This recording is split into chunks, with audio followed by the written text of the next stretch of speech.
Hello दोस्तों, नमस्कार। GK Educare point में आपका स्वागत है। चलिए विभिन्न परीक्षाओं से जुड़े हुए जो महत्वपूर्ण प्रश्न दिए गए हैं उन प्रश्नों को एक एक करके देखते हैं। तो पहला प्रश्न है कि जौनपुर या सरकी शैली की सर्वोत्कृष्ट रचना है। तो जौनपुर या सरकी शैली की सर्वोत्कृष्ट रचना है अटाला देवी मस्जिद। अटाला देवी मस्जिद। नेक्स्ट है जौनपुर के अटाला देवी मस्जिद का निर्माण किस शासक ने करवाया था? तो ये करवाया था इब्राहिम शाह सरकी के द्वारा करवाया गया था। नेक्स्ट है जौनपुर के झंझरी मस्जिद का निर्माण किस शासक ने करवाया था? तो जौनपुर के झंझरी मस्जिद का निर्माण इब्राहिम शाह सरकी के द्वारा करवाया गया था। नेक्स्ट है जौनपुर के लाल दरवाजा मस्जिद का निर्माण किस शासक ने करवाया था? तो जौनपुर के लाल दरवाजा मस्जिद का निर्माण मोहम्मद शाह ने करवाया था। नेक्स्ट है कश्मीर में हिंदू राज की स्थापना कब तथा किसने की? तो साहू देव ने 1301 ईस्वी में कश्मीर में हिंदू राज की स्थापना की थी। बहुत ही इंपॉर्टेंट प्रश्न है। नेक्स्ट है कब तथा किसने कश्मीर में प्रथम मुस्लिम वंश की स्थापना की? तो प्रथम मुस्लिम वंश की स्थापना शाह मीर ने 1339 ईस्वी में किया था। शाह मीर के द्वारा 1339 में। नेक्स्ट है कश्मीर के किस शासक ने महाभारत तथा राजतरंगिणी का फारसी भाषा में अनुवाद करवाया था? तो ये जैन उल आबदीन जो था ये महाभारत और राजतरंगिणी का फारसी भाषा में अनुवाद करवाया था। नेक्स्ट है हिंदुओं पर जजिया कर लगाने वाला कश्मीर का शासक कौन था? तो ये सुल्तान सिकंदर था। सुल्तान सिकंदर। नेक्स्ट है कश्मीर के किस शासक को हिंदू मंदिरों एवं मूर्तियों को तोड़ने के काम बुत्सिकिन कहा गया? तोड़ने के कारण होगा बुत्सिकिन कहा गया। तो सुल्तान सिकंदर को। नेक्स्ट है कौन बंगाल का विभाजन समाप्त कर संपूर्ण बंगाल का पहला स्वतंत्र शासक बना था? तो कौन बंगाल का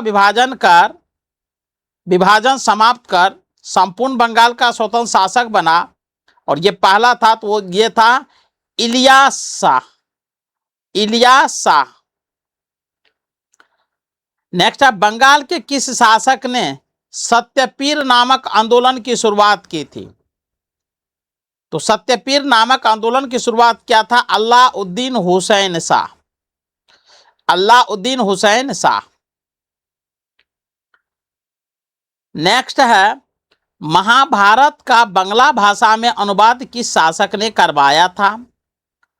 तो महाभारत का बंगला भाषा में अनुवाद नासिर उद्दीन नुसरत शाह ने करवाया था। नासिर उद्दीन नुसरत शाह। नेक्स्ट है मालवा का प्रथम स्वतंत्र शासक कौन था? तो दिलावर खां जो था ये मालवा का प्रथम स्वतंत्र शासक था। नेक्स्ट है मालवा में किस शासक ने अपनी राजधानी को धार से मांडू स्थानांतरित किया था? ये हुशंग शाह था। हुशंग शाह। नेक्स्ट है मालवा में खिलजी वंश की स्थापना किसने की थी? तो महमूद खिलजी ने मालवा में खिलजी वंश की स्थापना की थी। नेक्स्ट है बाज बहादुर की प्रेमिका का नाम क्या था?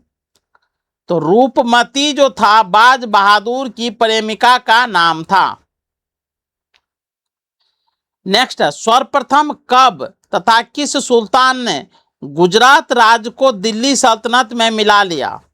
तो वो था अलाउद्दीन खिलजी। अलाउद्दीन खिलजी को दिल्ली सल्तनत में दिल्ली सल्तनत में मिलाया था गुजरात राज्य को। नेक्स्ट है, किस मुगल शासक ने महमूद बेगरा को बुरी तरह पराजित कर उसे गुजरात से बाहर खदेड़ दिया था? तो ये हुमायूं था। नेक्स्ट है, कब तथा किस मुगल सम्राट ने गुजरात को मुगल साम्राज्य में मिला लिया? तो 1572 ईस्वी में अकबर ने गुजरात को मुगल साम्राज्य में मिला लिया था। नेक्स्ट है, मेवाड़ की राजधानी कहां थी? तो मेवाड़ की राजधानी चित्तौड़गढ़ थी। नेक्स्ट है, मालवा पर विजय पाने वाला मेवाड़ का शासक कौन था जिसने वहां के खिलजी वंश के शासक को पराजित किया? तो ये था राणा कुंभा। नेक्स्ट है, मेवाड़ किसके शासन काल में अपने विकास के चरम पर था? तो ये था राणा सांगा। नेक्स्ट है, 1568 ईस्वी में मुगल सम्राट अकबर के आक्रमण के समय मेवाड़ का शासक कौन था? तो ये उदय सिंह था, उदय सिंह। नेक्स्ट है, हल्दी घाटी का युद्ध कब तथा किसके बीच हुआ था? तो हल्दी घाटी का युद्ध 1576 ईस्वी में राणा प्रताप व मुगल सेना के मध्य लड़ा गया था। नेक्स्ट है, किस मुगल सम्राट ने मेवाड़ को मुगल साम्राज्य में मिला लिया? तो जहांगीर था। किस मुगल सम्राट ने मेवाड़ को मुगल साम्राज्य में मिला लिया? तो जहांगीर, जहांगीर था। नेक्स्ट देखिए, मुगल वंश का संस्थापक कौन था? तो मुगल वंश का संस्थापक बाबर था। ये 1526 ईस्वी में पानीपत का युद्ध लड़ा था इब्राहिम लोदी के साथ और लोदी वंश को समाप्त कर वहां पर मुगल वंश की नींव डाली थी। नेक्स्ट, बाबर के पिता का नाम क्या था तथा वह किस छोटे राज्य का शासक था? तो बाबर के पिता का नाम उमर शेख मिर्जा था और वो फरगना जो छोटा राज्य था उनका शासक था। नेक्स्ट, बाबर के माता का नाम क्या था? तो बाबर के माता का नाम कुतलुक निगार था, कुतलुक निगार। नेक्स्ट है, बाबर ने पादशाह की उपाधि कब धारण की? तो 1507 ईस्वी में बाबर ने पादशाह की उपाधि धारण की थी। नेक्स्ट है, 1504 में बाबर ने किस क्षेत्र को जीता था? तो 1504 में बाबर ने काबुल को जीत लिया था। नेक्स्ट है, पानीपत का प्रथम युद्ध में किसे जीत मिली थी? तो पानीपत का प्रथम युद्ध 1526 ईस्वी में लड़ा गया था और इसमें बाबर की जीत हुई थी। नेक्स्ट है, पानीपत के प्रथम युद्ध में बाबर की सफलता का महत्वपूर्ण कारण था तोपखाने का प्रयोग, यानी तोपखाने का प्रयोग करके उसने पानीपत का प्रथम युद्ध जीत लिया था।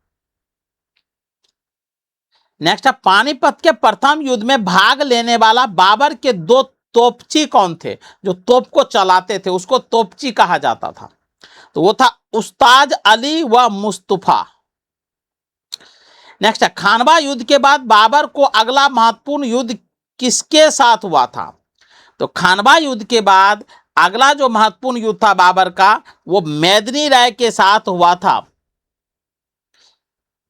ये मेदिनी राय के साथ हुआ था। नेक्स्ट है, चंदेरी के युद्ध के बाद बाबर का अगला महत्वपूर्ण युद्ध किसके साथ हुआ था? तो जैसा कि हमने पहले पढ़ा है मेदिनी राय के साथ जो युद्ध हुआ था बाबर का वो चंदेरी का युद्ध था और चंदेरी के युद्ध के बाद अगला युद्ध किसके साथ हुआ था? तो लोहानी अफगानों के साथ हुआ था। आप लोग कमेंट सेक्शन में बताएंगे कि बाबर ने 1526, 1527, 1528 और 1529 में 4 युद्ध लड़े थे। चारों युद्ध का क्या क्या नाम था? नेक्स्ट है, बाबर ने किस नाम से अपनी आत्मकथा लिखी थी? तो बाबर नामा के नाम से अपनी आत्मकथा लिखी थी। बाबर नक्शबंदी सिलसिले कि किस सूफी संत का शिष्य था? तो उबैदुल्ला अहरार का शिष्य था, उबैदुल्ला अहरार। नेक्स्ट है, बाबर की मृत्यु के बाद उसके शव को कहां दफनाया गया? तो आराम बाग आगरा में दफनाया गया था। नेक्स्ट है, बाबर की इच्छा अनुसार उसके शव को अंतिम रूप से कहां दफनाया गया था? तो काबुल में दफनाया गया था। यानी बाबर ने जब वो जिंदा था तो कहा था कि जब मैं मरूंगा तो मेरे शव को काबुल में ही दफनाना है।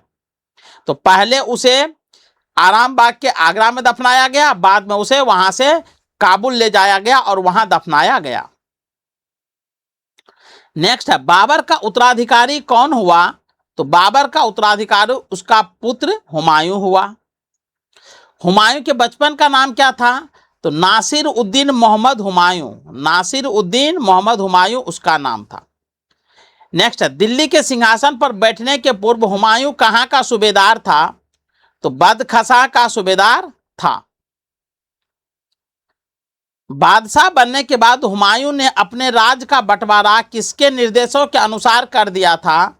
तो बाबर के निर्देशों के अनुसार कर दिया था, क्योंकि बाबर जब जिंदा थे तो उसने अपने पुत्रों सबको कहा था कि मेरे मरने के बाद हमारी जो संपत्ति है उसको चारों भाई बराबर करके बांट लेना। तो उनके चार भाई थे, चार पुत्र थे, हुमायूं, अस्करी, हिंदाल और कामरान। बादशाह बनने के बाद हुमायूं का पहला महत्वपूर्ण युद्ध हुआ था तो शेर खां से, शेर खां से महत्वपूर्ण युद्ध हुआ था हुमायूं का। नेक्स्ट है, कन्नौज युद्ध में हुमायूं का सेनापति कौन था? तो मिर्जा हैदर जो था कन्नौज के युद्ध में हुमायूं का सेनापति था।